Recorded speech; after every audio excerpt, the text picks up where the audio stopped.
At my wife's funeral, my phone buzzed with a message from an unknown number. I am still alive. Do not trust our two sons. I was stunned as I looked up and saw James and William standing by the casket, without a single real tear, only the eager glint of anticipation for the inheritance. 45 years of raising them, and I never imagined they could poison Margaret and then plan to kill me next. But there was one thing they did not know about the woman they thought they had murdered. What happened next would make them regret it for the rest of their lives. Before I tell you what happened next at that cemetery, let me know in the comments. Which city are you watching this story from?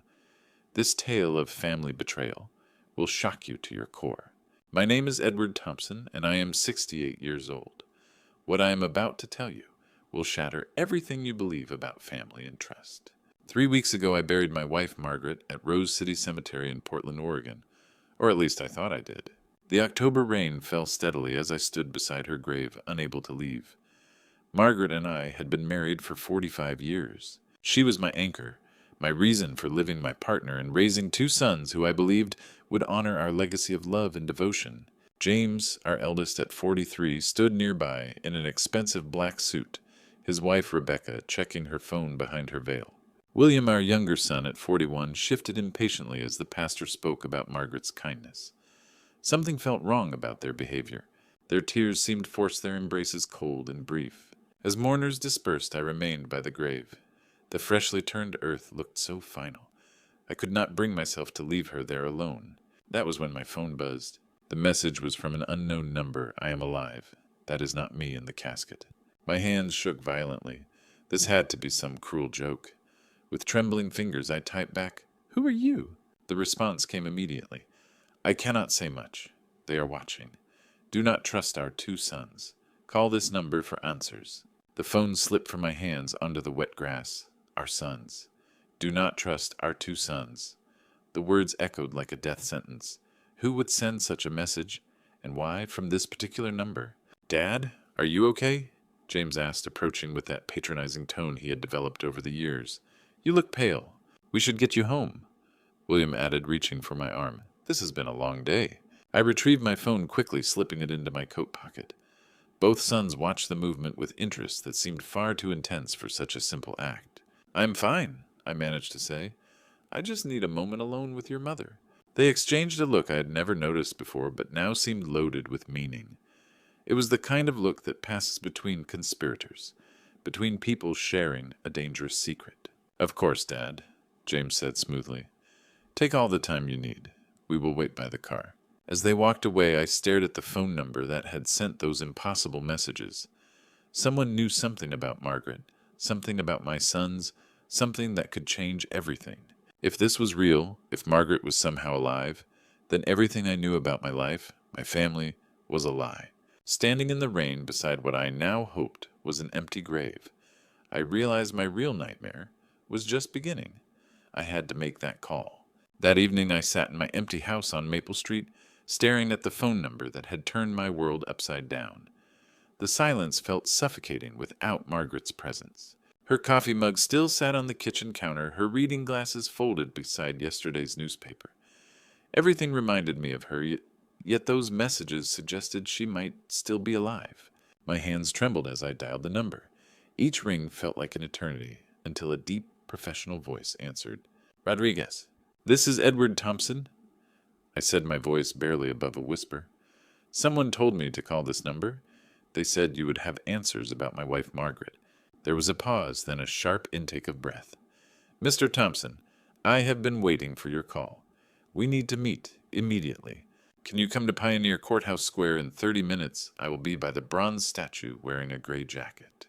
"Who are you?" I asked, but the line had already gone dead. Against every instinct telling me this was dangerous, I drove downtown through the Portland drizzle. Pioneer Courthouse Square was nearly empty at 8 in the evening. I found the man exactly where he said he would be.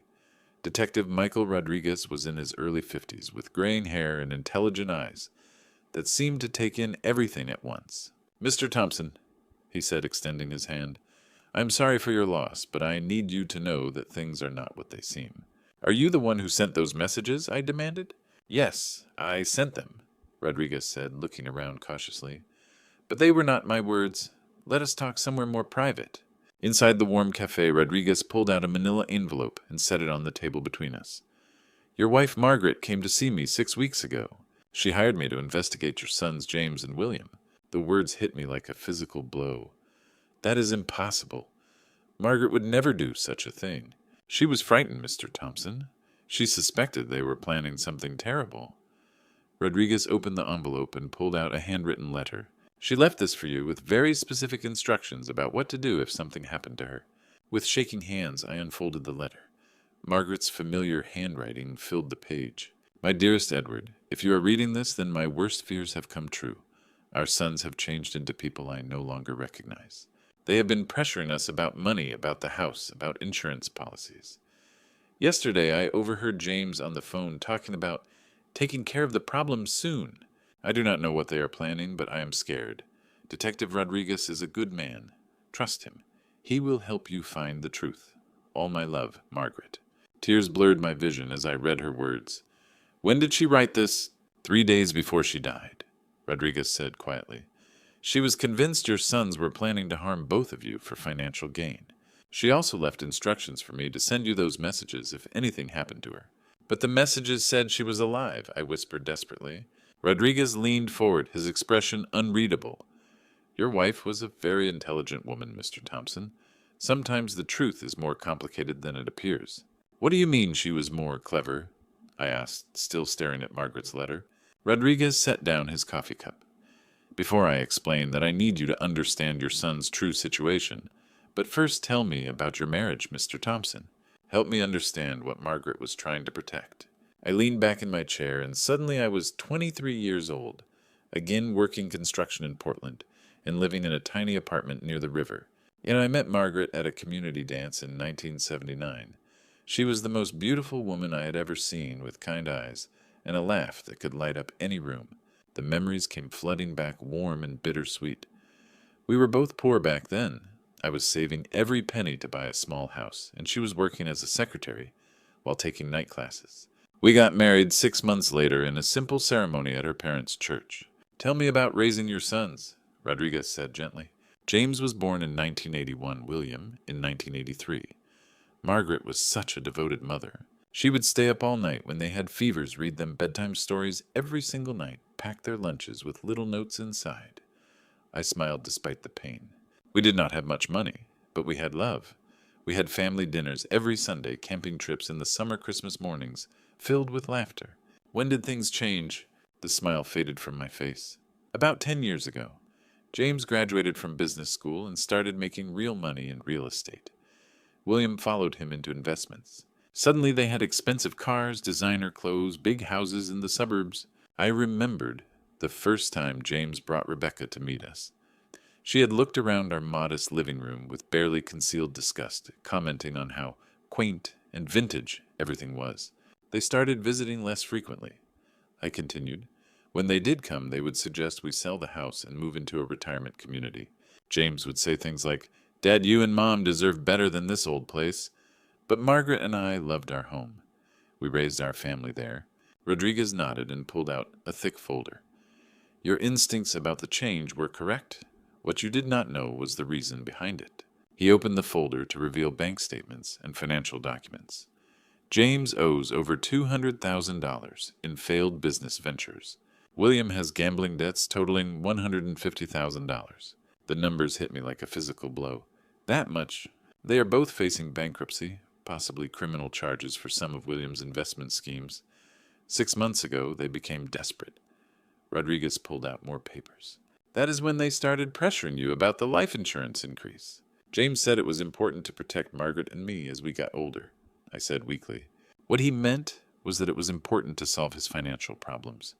Your wife's new policy, combined with your house and savings, would give them nearly $500,000. I thought about all the recent visits, how James and William had asked so many questions about our health, our daily routines, our medications. At the time, I thought they were finally showing the care and concern we had always hoped for. Margaret suspected something, didn't she? I asked. Rodriguez nodded gravely. She was a very intelligent woman, Mr. Thompson. She noticed the pattern, the timing, the sudden interest in your finances. That is why she came to me. The weight of it all pressed down on me. My sons, whom Margaret and I had loved unconditionally, had been planning to destroy us for money. What did she ask you to do? I whispered. She asked me to investigate them to gather evidence, and if something happened to her. Rodriguez paused, choosing his words carefully, to make sure you learned the truth before it was too late. Before it was too late for what? I asked, dreading the answer. Rodriguez closed the financial documents and pulled out his phone. Mr. Thompson, I need to ask you a difficult question. How exactly did Margaret die? Heart failure, I said automatically. The doctor said her heart just gave out. She had been feeling tired for a few days, then collapsed while making breakfast. Did she go to the hospital? Yes. James drove us there. She was stable at first, but her condition worsened rapidly. She died that same evening. The memory washed over me again. James and William handled all the paperwork, spoke with the doctors, made the arrangements. Rodriguez stood up. I need to show you something. Can you come with me? 20 minutes later, we were at the Multnomah County Medical Examiner's building. Dr. Patricia Hendricks, a woman in her 50s with serious eyes, greeted us with a somber expression.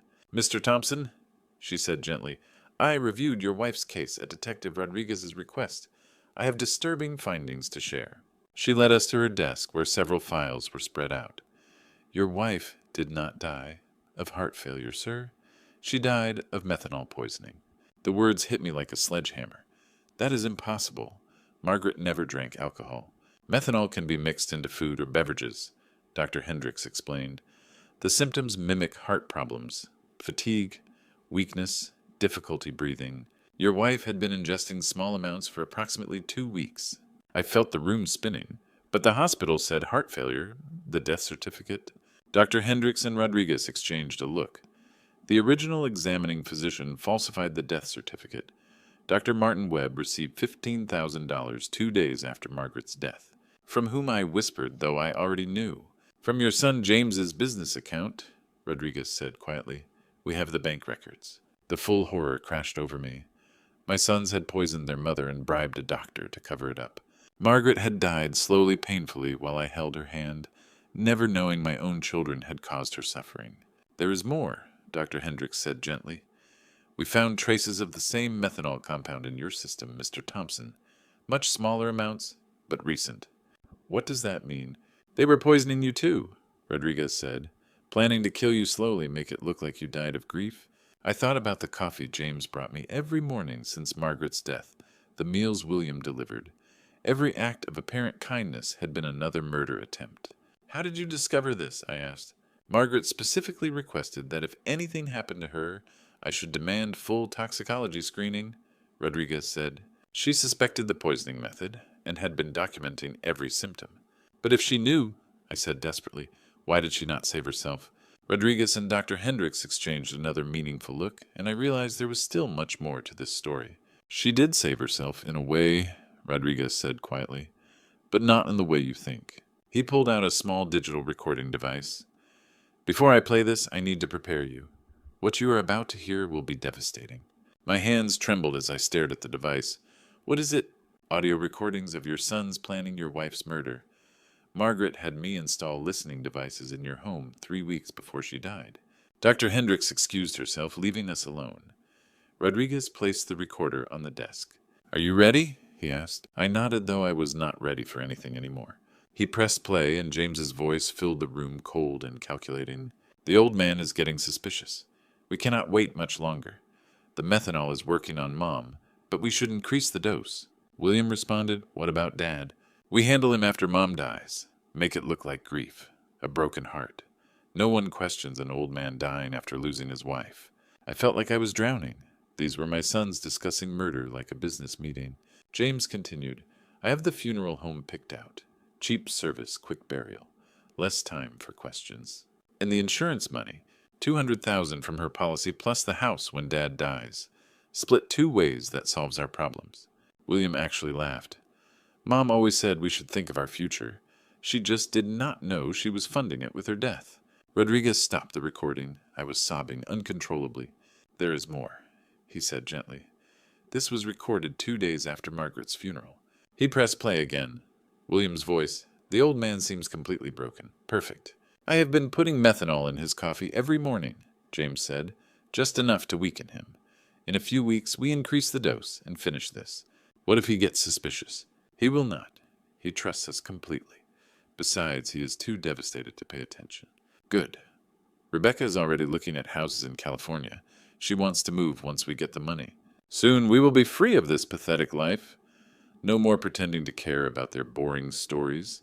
Rodriguez stopped the recording and looked at me with deep sympathy. I'm sorry you had to hear that. I could barely speak through my tears. They killed her. They killed their own mother for money. And they were planning to kill you, too. Margaret knew this would happen. That is why she documented everything why she came to me. But why did she not just leave? Why not take me and run? Rodriguez leaned forward. Because running would not stop them. They would have found another way. Margaret wanted to make sure they paid for what they were planning. What do you mean? She had a plan, Mr. Thompson. A plan that required the ultimate sacrifice but would guarantee justice. Rodriguez carefully put away the recording device. Margaret knew that audio recordings alone might not be enough to convict your sons. She needed something more dramatic, more undeniable. I do not understand. You will when the time is right, Rodriguez said mysteriously. But first we need to build a legal case that will put James and William behind bars for life. The next morning, Rodriguez picked me up at 7 o'clock sharp. We drove to the Multnomah County District Attorney's office in downtown Portland. The building felt intimidating with its marble floors and serious-faced people in expensive suits hurrying through the corridors. District Attorney Sarah Chen was a woman in her 40s, with sharp eyes and an air of complete competence. She listened intently as Rodriguez presented our evidence, the financial documents showing my son's debts, the audio recordings of their murder plans, the medical examiner's report proving methanol poisoning, and the bank records showing the bribe to Dr. Webb. This is one of the most cold-blooded cases I have seen in 20 years, D.A. Chen said after reviewing everything. Your sons not only murdered their mother, but they corrupted a medical professional and were planning to kill you as well. Will there be enough evidence to convict them? I asked. More than enough. The audio recordings alone are damning, but combined with the medical evidence and financial motive, this is an airtight case. She looked at Rodriguez. How soon can we move on this? I recommend immediate arrest warrants, Rodriguez replied. Edward is still in danger. They are continuing to poison him slowly. D.H.N. nodded and reached for her phone. I will have the warrants issued within the hour. 2 hours later, I sat in Rodriguez's car outside James's expensive house in the West Hills neighborhood. Through the window, I could see my eldest son in his kitchen, probably preparing another cup of poisoned coffee for his next visit to me. Rodriguez's radio crackled to life. Unit 7 to Detective Rodriguez. Suspect James Thompson is in custody. Copy that, Rodriguez responded. Then his radio crackled again. Unit 3 to Detective Rodriguez. Suspect William Thompson is also in custody. He attempted to flee through the back door, but was apprehended. I felt a strange mix of relief and heartbreak. My sons were finally going to pay for their crimes, but they were still my sons. Somewhere deep inside, I had been hoping this was all a terrible mistake. How do you feel? Rodriguez asked gently. Empty, I said honestly. For 43 years, I believed James was a good man. For 41 years, I thought William had a good heart. Now I know they are both capable of murder. They made their choices, Mr. Thompson. You and Margaret gave them love and opportunities. What they did with those gifts was up to them. Rodriguez's phone rang. It was D.H.N. Both suspects are refusing to talk without lawyers, she reported. But it does not matter. We have enough evidence to proceed. The trial will begin in 6 weeks. As we drove home, I stared out the window at the city where I had raised my family, where I had believed in the goodness of my sons. Soon I would have to face them in a courtroom and testify about their crimes. The hardest part was still ahead of me. The 6 weeks leading up to the trial were the longest of my life. Every morning I woke up in the house Margaret and I had shared for decades, surrounded by memories of happier times. Her coffee mug still sat in the kitchen cabinet. Her books remained stacked on the nightstand. I could not bring myself to move anything. Rodriguez visited me 3 times a week to help prepare my testimony. We went over every detail of the poisoning attempts, every suspicious conversation, every moment when I should have realized what my sons were planning. The defense lawyers will try to make you doubt your own memories, Rodriguez warned during one of our sessions. They will suggest you are a grieving old man who has imagined conspiracies that do not exist. But we have the recordings, I said. Yes, and they are powerful evidence. but they will attack your credibility as a witness. They will say your grief has made you unreliable. I understood. James and William had hired expensive lawyers, probably with money borrowed against their expected inheritance. These lawyers would do everything possible to paint me as a confused, heartbroken widower who had been manipulated by an overzealous detective. The hardest part was the isolation. My neighbors who had known our family for years looked at me with a mixture of pity and suspicion. Some believed the charges against my sons. Others whispered that I had lost my mind with grief and was destroying my own family with false accusations. Rebecca James's wife had started a campaign to discredit me.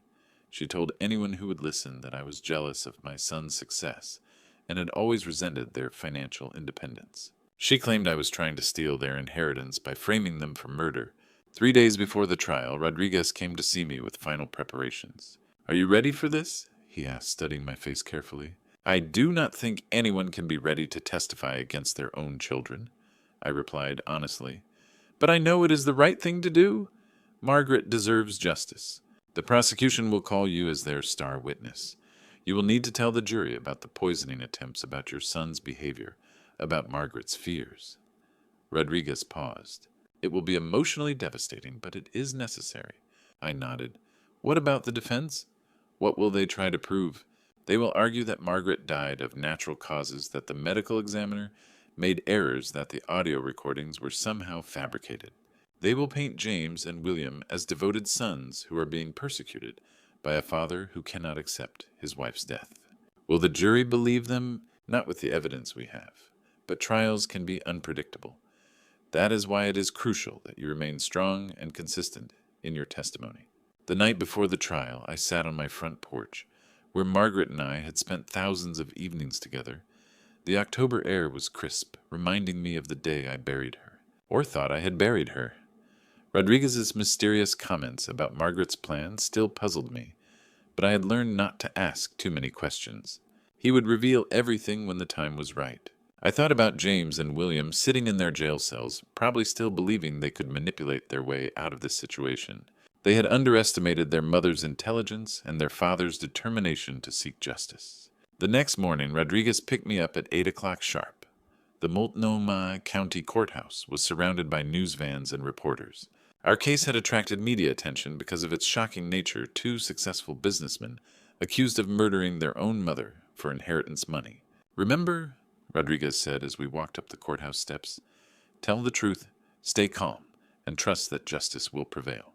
I took a deep breath and walked through the courthouse doors, ready to face my sons and tell the world what they had done to the woman we all claimed to love. The courtroom was packed. I had never seen so many people in one place all staring at me as I walked to my seat behind the prosecutor's table. James and William sat with their lawyers at the defense table, both wearing expensive suits and expressions of wounded innocence. Judge Patricia Morrison called the court to order.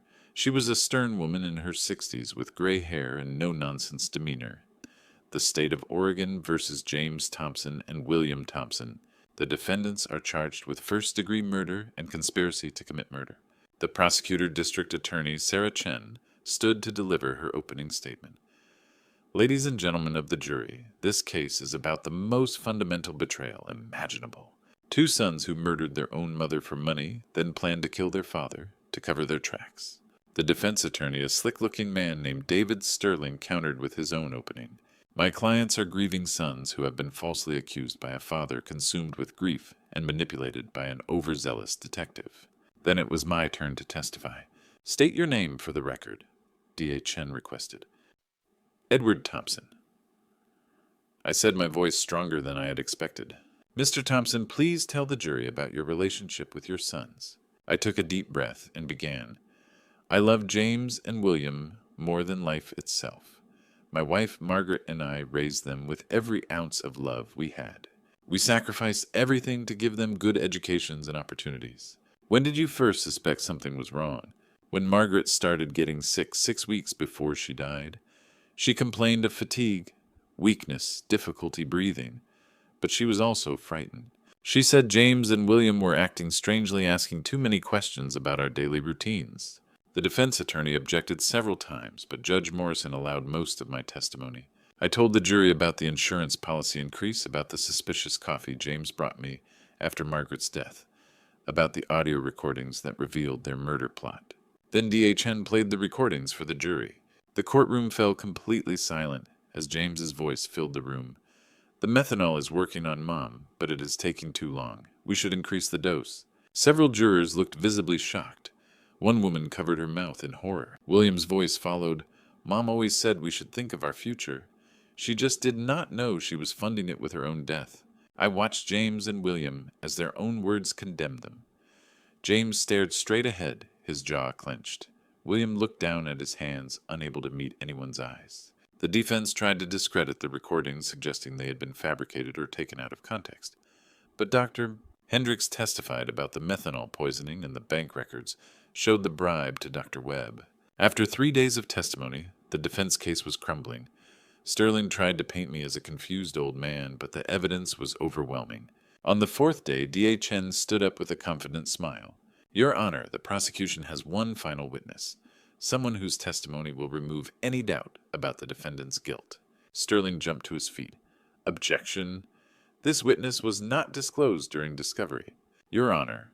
Chen replied, this witness only became available yesterday due to extraordinary circumstances. Her testimony is crucial to this case. Judge Morrison considered for a moment. I will allow it. Call your witness. Chen walked toward the courtroom doors. The prosecution calls Margaret Thompson. The words hit the courtroom like a thunderbolt. James and William both turned pale, their mouths falling open in shock. The gallery erupted in gasps and murmurs. Order, Judge Morrison called, banging her gavel. The courtroom doors opened and my heart stopped beating. Margaret walked into the courtroom, alive and beautiful, wearing the blue dress I had bought her for our 40th anniversary. She looked directly at me with tears in her eyes, then turned toward our sons with an expression of profound sadness. The woman I had buried, the woman I had mourned for months, was standing 10 feet away from me, very much alive. For a moment, the entire courtroom was frozen in absolute silence. Then chaos erupted. Reporters scrambled for their phones. Spectators gasped and pointed, and James and William stared at their mother as if they were seeing a ghost. Margaret, I whispered, tears streaming down my face. She walked slowly to the witness stand, her eyes never leaving mine.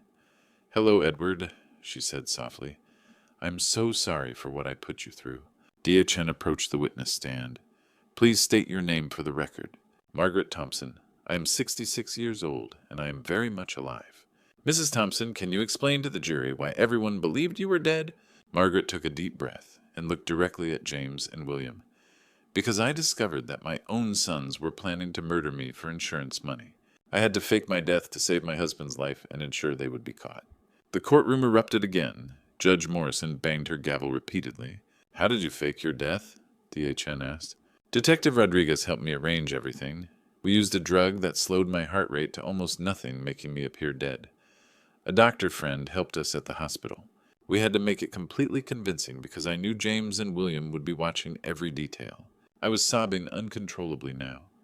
My wife had endured the agony of watching me grieve for her, all to protect me from our own children. The hardest part, Margaret continued, was watching Edward suffer. I wanted to comfort him so many times, but I knew that if he acted differently, our sons would become suspicious. What did you observe during your supposed death? DHN asked. I watched my own funeral from a car across the cemetery. I heard James and William discussing how to spend my life insurance money, while Edward cried over my empty coffin. They showed no grief, no remorse, only excitement about their inheritance. Margaret's voice grew stronger. That night they met at James's house to plan Edward's murder. They laughed about how easy it would be to kill him slowly with methanol the same way they had tried to kill me. But you survived the methanol poisoning. Detective Rodriguez had been monitoring everything. When they increased the dose to lethal levels, we switched my coffee with a harmless substitute. I pretended to collapse and die, but I was actually taken to a safe house where I have been living for the past 3 months. James finally found his voice. This is impossible. We saw you die. We buried you. Margaret turned to face her sons with profound sadness. You buried an empty coffin, James, just like your hearts have been empty of love for years. William was shaking. Mom, we never meant. We were desperate. You meant to murder your father and me for money, Margaret said firmly. I heard every word of your plans.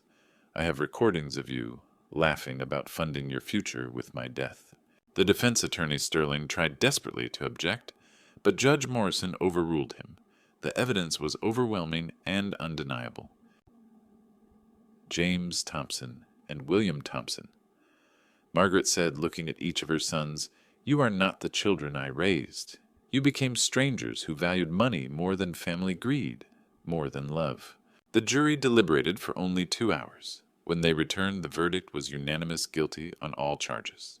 Judge Morrison sentenced both James and William to life in prison, without the possibility of parole for 30 years. As the court officers led my sons away in handcuffs, William turned back one last time. "Mom, Dad, we are sorry. We lost our way." Margaret and I watched them go holding hands for the first time in 3 months. Later that evening, we sat on our front porch, the same porch where we had spent thousands of evenings together over 45 years of marriage. "Can you forgive me for putting you through such pain?" Margaret asked. "You saved my life," I said, squeezing her hand. "You sacrificed everything to protect me and ensure justice was served." "We lost our sons," she said sadly. "No," I replied. "We lost our sons years ago when they chose money over family. What we did was stop 2 murderers who happened to share our DNA. Today, 2 years later, Margaret and I are rebuilding our lives together. We have learned that true family is not defined by blood, but by love, loyalty, and the willingness to sacrifice for each other." Our story became a warning to others about the dangers of greed and the importance of recognizing when love has died in the hearts of those closest to us. Sometimes the greatest act of love is having the courage to seek justice, even when it breaks your heart. This story teaches us that true family isn't defined by blood, but by love, loyalty, and moral character. Edward and Margaret's journey reminds us that sometimes the hardest decisions require the greatest courage. When faced with betrayal from those we love most, we must choose justice over comfort, truth over denial. God tests our faith through unimaginable trials, yet He also provides us with the wisdom to recognize evil even when it wears a familiar face. Margaret's intelligence and Edward's determination show us that with God's guidance we can overcome the darkest deceptions. These grandpa stories aren't just tales of family drama, they're lessons about discernment and moral strength. The greatest tragedy isn't losing someone to death, but losing them to greed and selfishness. James and William chose money over love, proving that wealth without character leads only to destruction. God blessed Edward and Margaret with 45 years of genuine love, which gave them the foundation to survive even their children's ultimate betrayal. Real grandpa stories like this one remind us to cherish authentic relationships and stay vigilant against those who would exploit our trust. When we face impossible choices, God provides the strength to do what's right, even when it breaks our hearts. These powerful grandpa stories show us that justice, though painful, brings peace that money never could. If this story touched your heart, please share your thoughts in the comments below. Have you ever faced betrayal from someone you trusted? Share this story with others who need to hear about the power of truth and justice. Don't forget to subscribe to our channel for more inspiring life stories that will change your perspective forever.